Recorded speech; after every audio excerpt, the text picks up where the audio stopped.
You can have the best product out there. You can be the number one. It's amazing. It's fantastic. But if you get in a call and you start talking about your product versus their problem, it's going to sound like, hi, I'm Rochelle Lachey, and welcome back to my channel. Today I'm going to be telling you all the things that I did to land my first big partnership with the school district. If you're new here, I've secured over $227,000 in scholarships, and from that education, I have developed an ed tech platform that supports students with scholarships, college, career, and post-secondary readiness.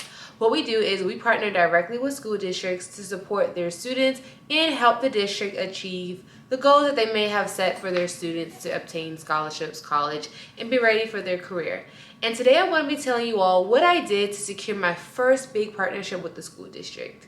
So stay tuned. So the way I was able to secure my very first partnership with a large district is I understood that my end user was not my buyer. A lot of times that can be really tricky when you don't really know who your consumer is or your target audience or who's going to be buying your product. For me, it was a bit difficult because I had to realize that the solution and product that I was creating was benefiting one group of individuals, but these group of individuals, they did not fit into the buyer. They weren't the individuals that were going to buy the resource. So I had to do a really deep analysis to understand that the information that I have and that the products or solution that I was selling was going to benefit one group of people, but that individual group wasn't going to be the ones to buy it. So the way that I was able to understand who my buyer was I just did research. I had to really do research, and I had to think strategically on who can afford this particular product.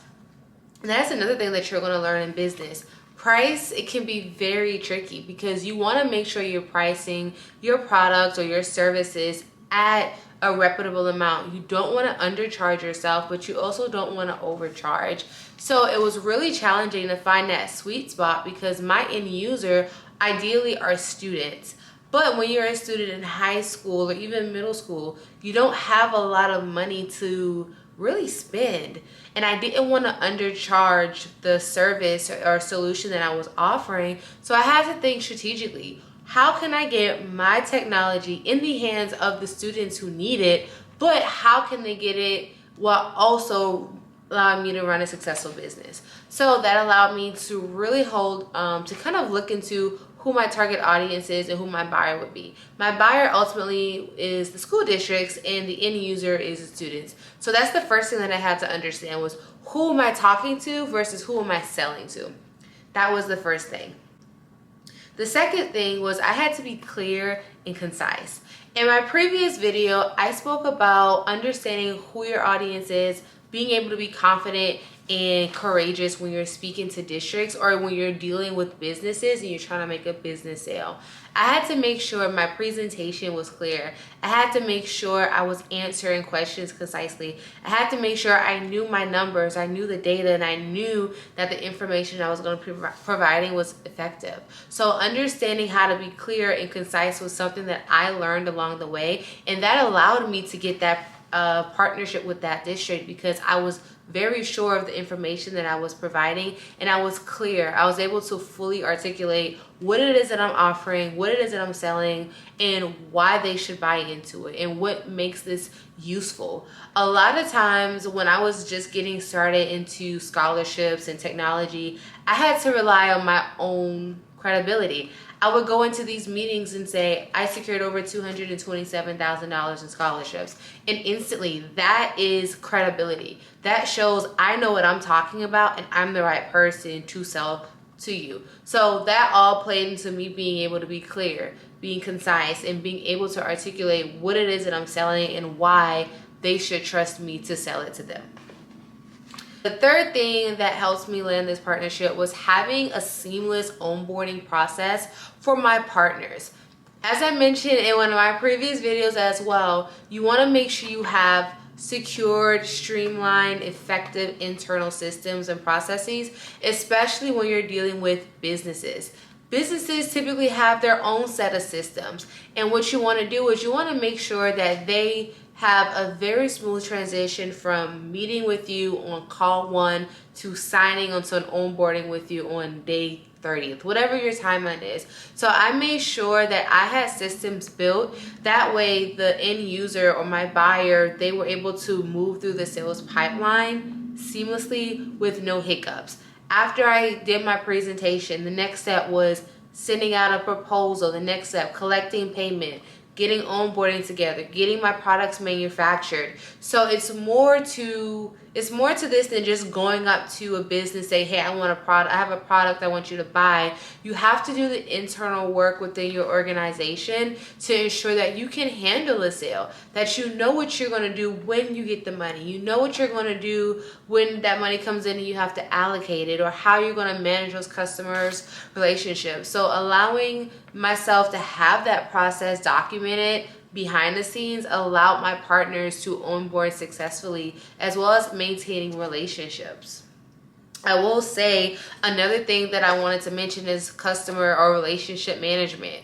Once you get the sale, or once you get that district or that business that say, hey, we want to move forward with you, you have to stay on top of it. You have to manage that relationship. The goal isn't to land the sale the first time. It's to continuously have them come back and repurchase and rebuy and remain a partner with you. That is how you build a successful business. It's how can you continue to keep them engaged and manage that relationship while also making sure you are delivering at the end of the day. So that was one thing that I really was able to understand and grew to learn more about. Is like, once I get that first yes, that's just the beginning. I need to continuously get a yes every single year, which will allow my business to grow, but also allow me to really make that impact. So that is something that I learned, and that is really what helped me to secure that first partnership.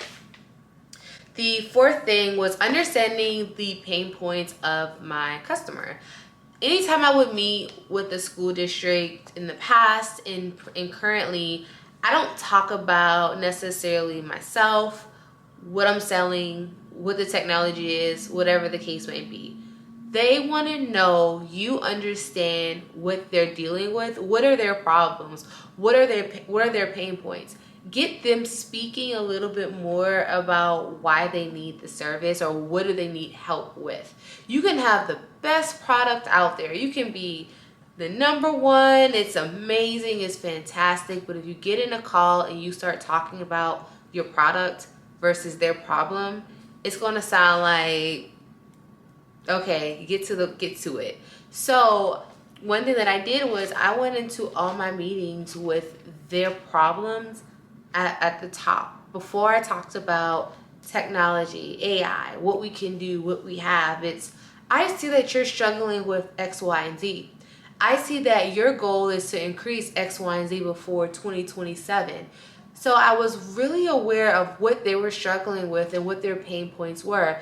That just added to my credibility because it showed them I'm not here to sell you something. I'm here to work with you to help you reach the goals and the initiatives that you have set for your students. So going into every meeting with their problems at the top of mind, making sure they're doing most of the talking, that you're answering their questions. And then on the back end, okay, I see what your problem is. I see what you're struggling at.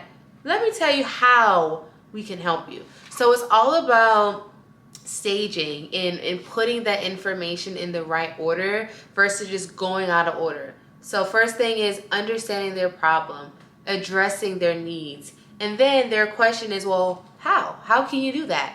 That's when you want to bring in, oh, I have this amazing platform. It does X, Y, Z. But specifically, it will help you reach that goal that you have. It'll help you achieve this initiative.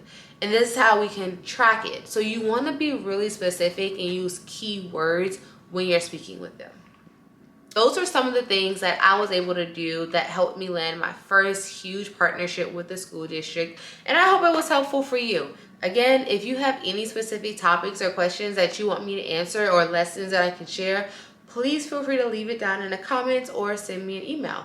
But thank you for watching. I'm Rochelle Shea, and I'll see you in the next video.